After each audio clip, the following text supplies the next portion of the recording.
Welcome into the program, everybody. I'm Joel Klatt. This is the Joel Klatt Show, and thank you for joining us.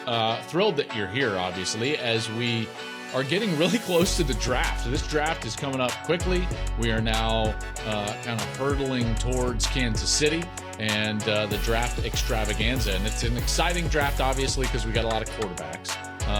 It's really deep with defensive players, in particular on the edges, both in the secondary at corner and up front at edge rusher. But today, here's what I wanted to do is I wanted to go into kind of my favorite fits of where some players that we've been talking about for a long time, some of the guys that I'm going to talk about, we haven't been talking about. But I want to start placing some guys and my favorite locations that these guys will land coming up later this month in Kansas City at the NFL Draft. Now, before we get into that, just remember, as always, please subscribe to the show, rate, review us wherever you're getting this podcast. We're very thankful that you've been a part of it since the get-go. We just kind of turned it on after the first week of the season, second week of the season in the fall, and it's become very successful, and we appreciate all of your help. So remember, share it with a friend, and you can follow us on any of the social medias at Joel Klatt Show. You can find us there. All the clips go up all week long, and you can interact with us there as well. Okay, let's get into these best fits. Favorite fits is more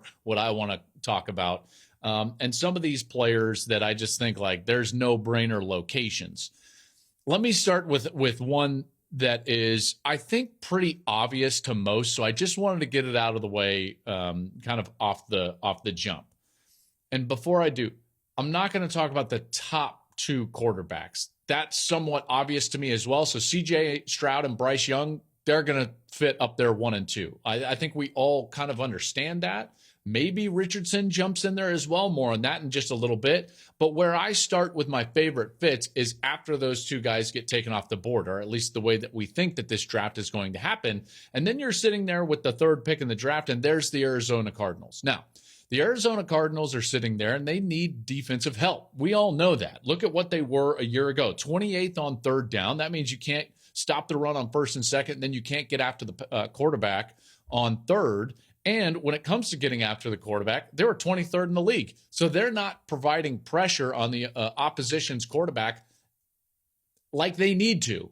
J.J. Watt retires. What are they going to do? Will Anderson is there. Will Anderson is my best player available in the entire draft, and Arizona's likely going to have a chance to draft him with the third overall pick. Now, here's where it gets interesting, is that pick is going to be very valuable because of where they sit.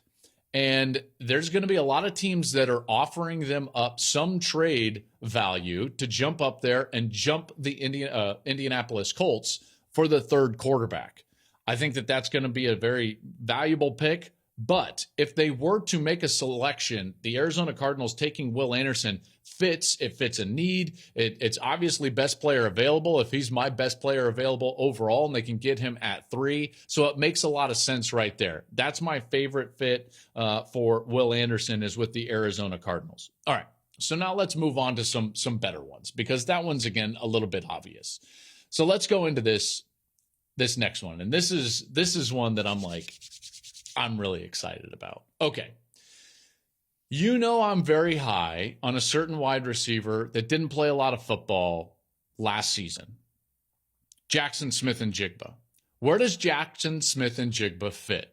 Now, if you've listened to any of the previous episodes of this show, you know that Daniel Jeremiah, and I discussed Jackson Smith-Njigba, and he threw out Tennessee. And you know what? I don't mind that at all. But I've got a better one. I've got one that I get more excited about, and that is the New York Jets. I think that 13th pick could be in play for Jackson Smith-Njigba right there with the New York Jets. Think about it for a moment now. You could pair him back up with Garrett Wilson. When those two were on the field together, that was just gangbusters already at Ohio State. The Jets got a second-round pick when they traded Elijah Moore to Cleveland, so they now have back-to-back picks at the 42-43 range, so they've got ammunition and compensation if they need to give that up for Aaron Rodgers. I don't think this pick is going to be the compensation, so they're likely going to make a selection there. And while I understand, they probably need some defensive help, look, if you're going all in for Aaron Rodgers, go all in for Aaron Rodgers. Give him what he never got with the Green Bay Packers. What did he always want and never got with the Green Bay Packers? A first-round wide receiver. This guy works really hard. He's very smart. And with a guy who is aging in Aaron Rodgers, what do you give him? The ability to get the ball out of his hand quickly. This is what I think lengthened the career of Tom Brady for so long, is that he always had, whether it was running backs or slot receivers, where he could act as his own protection. You see, I think that the quarterback is always the sixth man in the protection. Always. So if he can protect himself, why not give him that ability versus drafting like some young offensive tackle to help protect him? He doesn't want to sit there and hold the ball while some young offensive tackle learns the ropes in the National Football League. Give him somebody that can create space and get open quickly, and then boom, he can protect himself. So there's a lot of reasons why I like this pick. You know, it makes a lot of sense for me to give Jackson Smith-Njigba to the New York Jets. You go all in. You've got this small championship window, and we've seen it work before in recent vintage. You know, Peyton Manning went to Denver, and we didn't know exactly how effective he was going to be, if you remember this, after the neck surgery, and he was effective right away. Remember who he got? Wes Welker. Right? A guy that could go out there and help him protect himself in the slot. That's Jackson Smith-Njigba.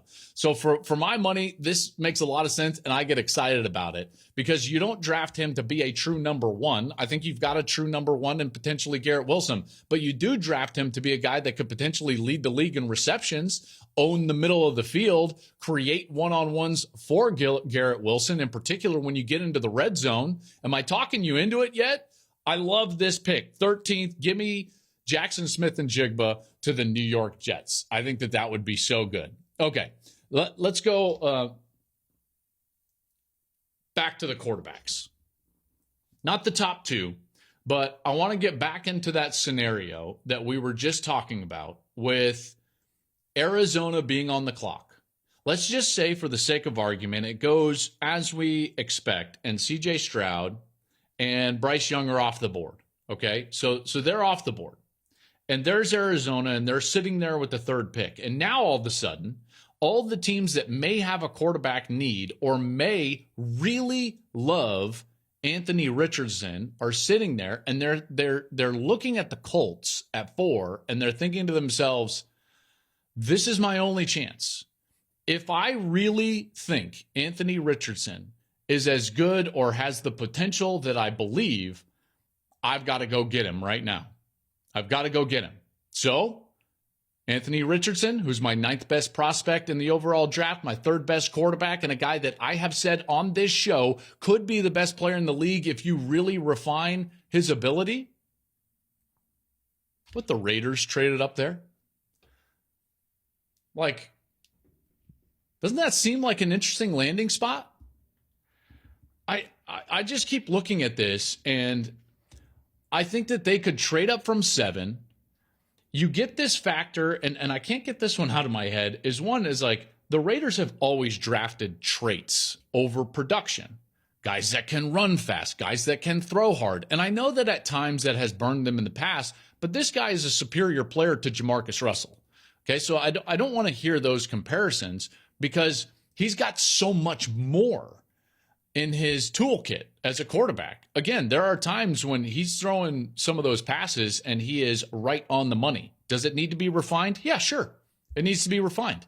Not unlike a lot of these players, but a team that generally falls into traits and a head coach in Josh McDaniels who was groomed under the Patriot way for basically his entire career, save for those few years with the Denver Broncos.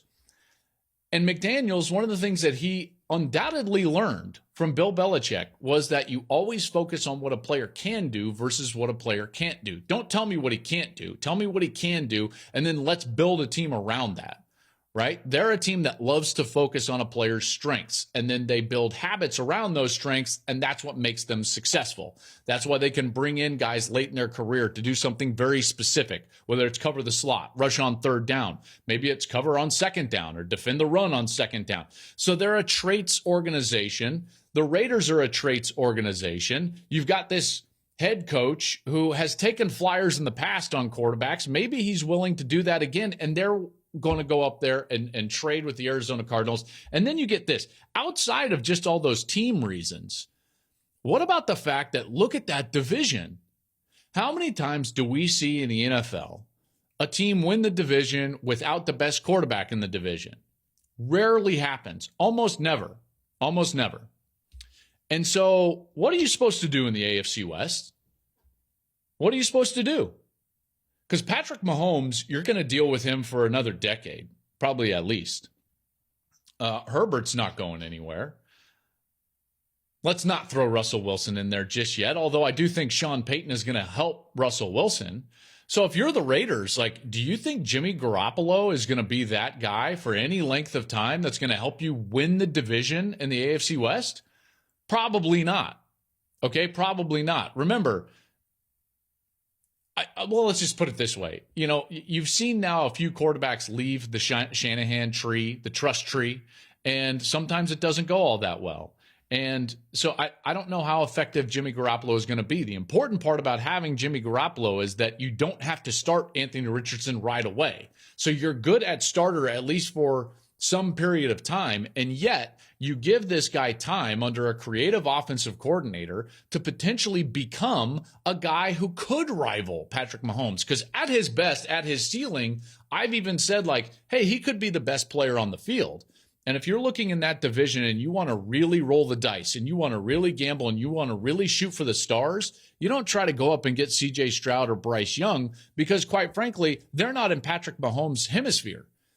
Okay? And you know what? That's not a knock. Mahomes is just one of the best players we've ever seen. But the traits for Richardson at least allow you to dream that he could potentially get there. So he's the closest thing as far as ceiling goes that we've seen to Mahomes in quite some time. Maybe the Raiders take that flyer and they move up from 7, and that's why that's one of my favorite fits right there is Richardson at 9, my 9th best player, moving up, Raiders moving up from 7 to 3 to draft Richardson right in front of the Colts.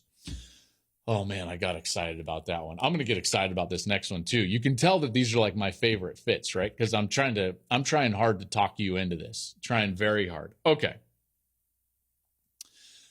This one was almost too easy. And you might even roll your eyes when I give it to you. You probably will. Let's try it out. Cowboys at 20, what are they? 26. Schottenheimer's coming in at OC.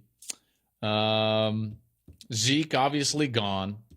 Dak Prescott is best when he's got a running game, threats around him on offense, although I don't think that we can just think about a running back as traditional as Zeke because their offensive line is not nearly what it was when Zeke was the best player in the NFL. Okay, so how do you return Dak to form without an offensive line that can just be leaned on in the running game? Well, give him more offensive threats. Who's a better offensive threat in the state of Texas than Bijan Robinson? Bijan to the Cowboys. I love this selection, right? Like, Bijan Robinson is probably going to slide from where he should get drafted. He's one of the 5 best football players in the draft. If for whatever reason the Cowboys got him at 26, maybe that's just way too big of a slide. And you might be thinking to yourself, that's crazy. Well, guess what? Jerry Jones might just trade up and get this guy. And I don't think that that's out of the question. And it's for all the reasons that I just talked about. They have to give Dak Prescott the ability to return to what his best form was. But his best form was when Zeke Elliott was the best player in the league.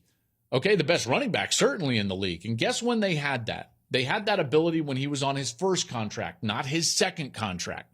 Speaking of Zeke Elliott, okay, you're paying a lot of people a lot of money. You need cheap offensive weapons, and this guy gives you all sorts of creativity in terms of the ability to throw it to him, hand it to him. He's electric, and I think that he can help the offense. He can help them run the football. He can help them in the passing game, and I think that's exactly what they need to give Dak Prescott. Tony Pollard coming off that fractured leg. He was franchise tagged. Zeke Elliott, he's gone. That was just kind of running its course.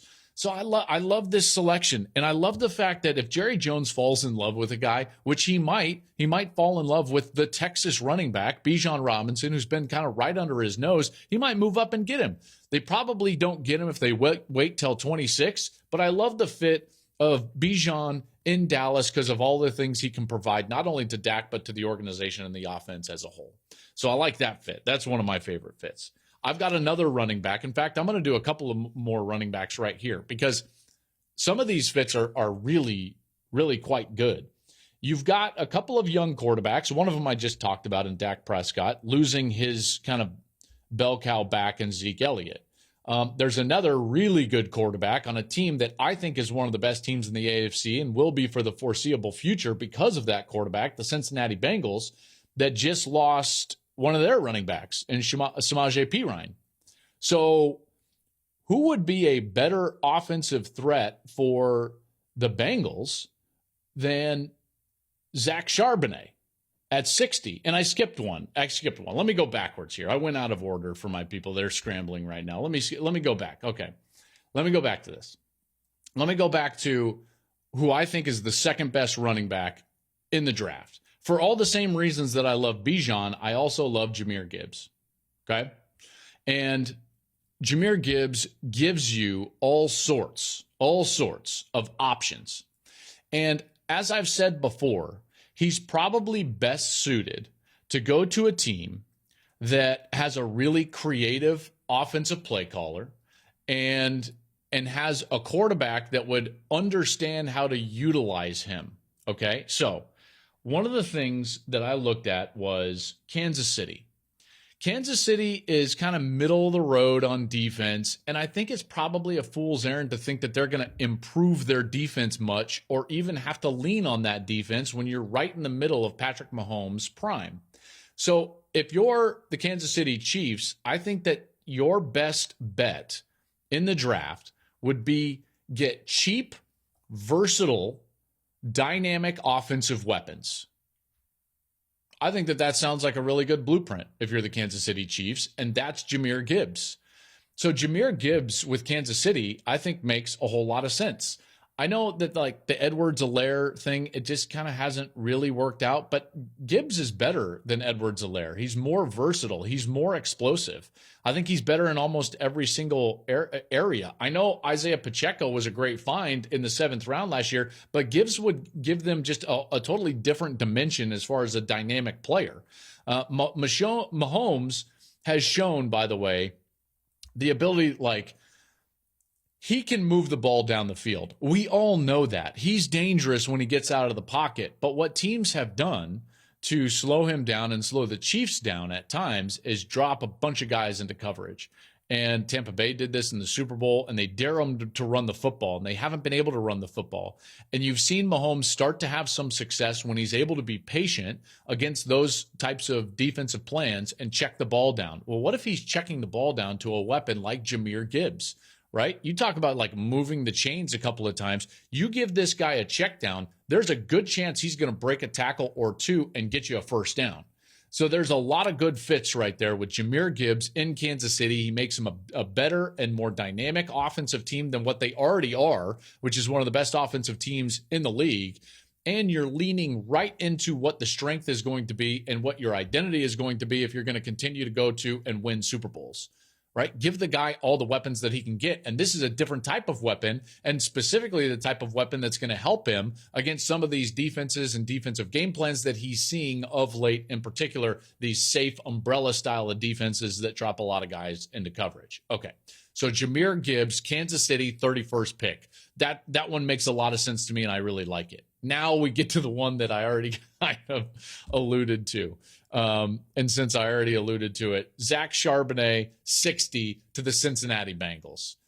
This is a team that needs a running back with Samaje Perine, letting him go. And you look at what they do offensively, and Joe Burrow is going to be there. That wide receiver core is going to be there, and they need kind of a backup running back. Well, you don't need to get one of the starters, But Zach Charbonnet is a guy that could easily replace what Samaje Perine was able to give you on that offensive side. Remember, this guy also very versatile, but he's a little bit bigger. He's a little bit more sturdy. I think that he's really good in pass protection as well, which is an area where Samaje Perine had to be good because he was better than Joe Mixon in that area. So he can step in and be and play that role. This makes a lot of sense. If you spend any time around Zach Charbonnet, you know that he is just a wonderful kid. He's got a great family, a great story with his sister. If you haven't seen the story about him and his sister, it's phenomenal. Go check that out.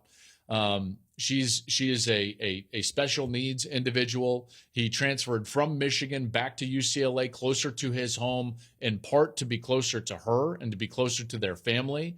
And this dude is wise beyond his years. And this is the type of player that can be inserted into a locker room and play a role for a team that's clearly going to be thinking they can make deep pushes into the playoffs and potentially get into the Super Bowl soon. He fits exactly what they need, in particular with Perine out of there after this season. So they need to get a little run game. He can do that. They need to give Joe Burrow a little bit of help. They can do that. And I like that pick at 60 with the Cincinnati Bengals with Zach Charbonnet. All right, a few more here before we get out of here. This one is just kind of, this one's more of just like, this makes too much sense. And this might be a bit of recency bias for me because I cover this team a lot. The colors are the same. His head coach talks about this organization quite frequently. In fact, this college program and this NFL organization have a lot of similarities in terms of lack of turnover at the coaching spot, toughness, the ability to play smart, having the identity on the defensive side, being tough and physical. I really think I love the pick Jack Campbell, linebacker for Iowa, going to the Pittsburgh Steelers around 49. They have first rounder, 2 second-round picks, 32 and 49, and I'm looking at Jack Campbell, and I'm like, Captain Jack in a Steelers uniform makes a lot of sense. This guy is big. Listen, I would love if he ran a little bit better, but when you watch the tape, he moves better on tape than what he would do in a 40-yard dash. Okay, so he plays fairly fast. He's a really smart player. He makes every play that you need him to make. He's a sure tackler. He's the type of guy that can come in and eventually be the captain of your defense. Captain Jack Campbell with the Pittsburgh Steelers, to me, makes a lot of sense. They need linebacker help after Devin Bush signed a 1-year deal with Seattle. And I don't think that this is too high. And this is the type of guy that plays a really aggressive style of defense that fits in Pittsburgh, and those fans will love him, and that coaching staff will love him. Again, at times I would love if he ran a little faster, but he plays faster than when he runs a 40. He makes plays in pass protection, in pass defense, like you saw in that last clip. And I like Jack Campbell, Captain Jack, to the Pittsburgh Steelers right there in the second round of the 49th pick. Okay, now, rather than individuals, I was looking at this and I was starting to place some guys, and there were multiple guys that I loved in this one organization and I thought was a fit. And then you do some digging, and obviously you know the draft selection, and you know the makeup of what this draft is going to look like. And I started to think to myself, boy, these two organizations have a lot of draft capital early. Seattle and Detroit both have 4 picks within the first 55 picks in the draft. Okay, so 4 picks in the first couple of rounds. And I started looking at Detroit, what they need, what they just signed in free agency. You know, they kind of attacked that poor secondary, and they needed to. Their defense was not up to par to say the least. And they need help in pass defense. They need help in run defense. They need help rushing the quarterback. And I'm going to give them all of that, and then a little bit of a kicker right in here. A little bit of a kicker. And it's a guy that I already talked about. But if I were to tell Lions fans that you got these 4 players with your first 4 picks, I think you would be ecstatic. Ecstatic. Let's start with the 6th pick. Okay. Detroit selects Texas Tech edge rusher Tyree Wilson. Okay, now I know Wilson has a foot issue right now, and he's not going to work out. I think he just got it fixed here this last week, if I'm not mistaken. They have 2 first-round picks. They have 2 second-round picks. They need defensive help. I think Wilson would pair up beautifully with Aiden Hutchinson on the other end. And now all of a sudden, now you've got some bookends now. Guys that are versatile, that play the run and pass, that are long, that are strong, they have good motors. And now you're building a really great pass rush. Okay, so Tyree Wilson at number 6, the edge rusher out of Texas Tech. At 18, this is when it gets interesting because for me, you could definitely look at corner, but they already addressed corner through free agency. They spent some money there. And I know it's not great. Like, listen, they could go corner right there. But for this exercise, I'm not going to go corner. In fact, I'm going to give them a player that I've already given somebody else even in this exercise. I'm going to give them at 18, Bijan Robinson. You throw in Bijan, who's like one of the most dynamic offensive players in the draft, and maybe you could steal him right there at 18. So now in the first round, with your first 2 picks, you've gone Tyree Wilson and Bijan Robinson. And you're thinking to yourself, but we need defensive help. Here's the beauty in selecting Bijan there at 18. There's so many different corners in this draft. You could clearly wait until the second round to select corners, or you could continue to strengthen the interior of your defense, get better stopping the run, in particular on first and second down, by strengthening the middle of your defense on day 2. You can do that, and you can wait. That's why I think it's almost like a flyer with 18. Take Bijan at 18, and then here you go. You got 48 and you got 55 in round 2.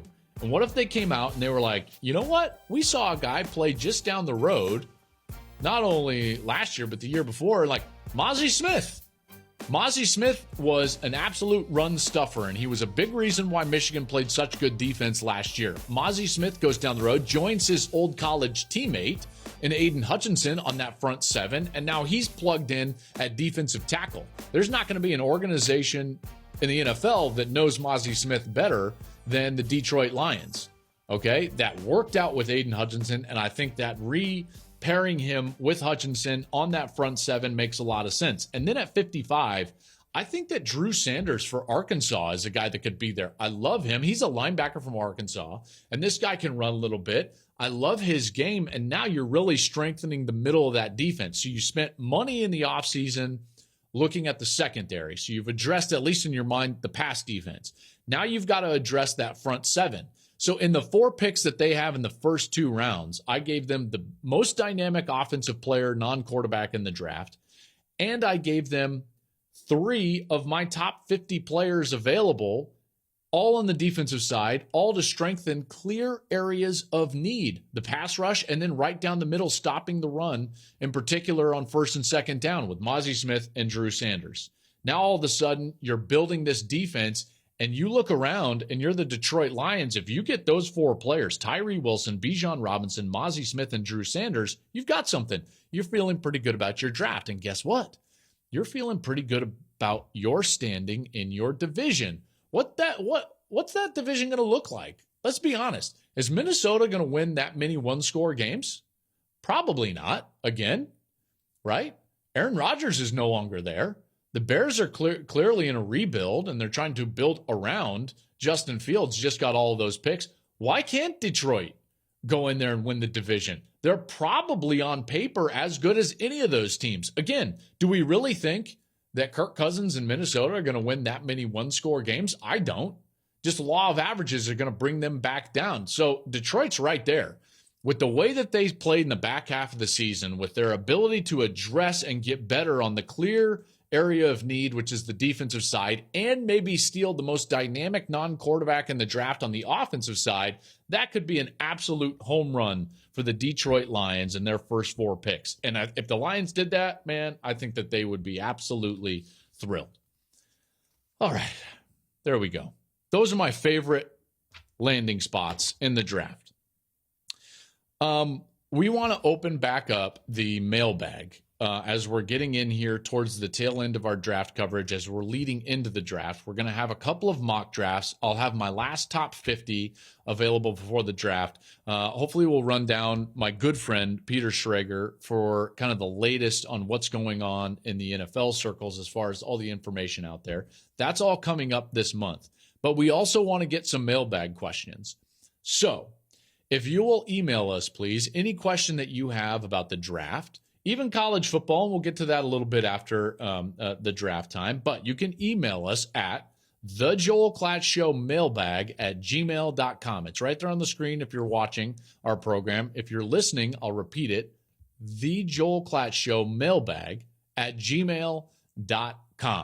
Send us your questions about the draft. If you want some life advice, you can definitely chime in. We've gotten some great questions about that. If you're looking for things to do in the summer, whatever it is, golf tips, I'm here for you. I'm here for you. That's all I'm going to say. We're going through this together. This has been fun. I really like this is more of my favorite thing. I don't love just the straight evaluation standpoint or side of the draft, because inevitably you move a guy behind another guy and everyone's like, you're a hater, you don't like him. And you're like, no, I do like him. We've gone through that. If you've listened to this show over the last couple of weeks, you know how I feel. But this is really fun. You get to just kind of sit there and dream and think of fits, think of possible scenarios, landing spots, teams that could use a guy. And I think that that's a really fun exercise. So I hope you enjoyed this program as much as I did. We'll be back next week, folks, and I can't wait. Have a great week, and we'll talk to you then.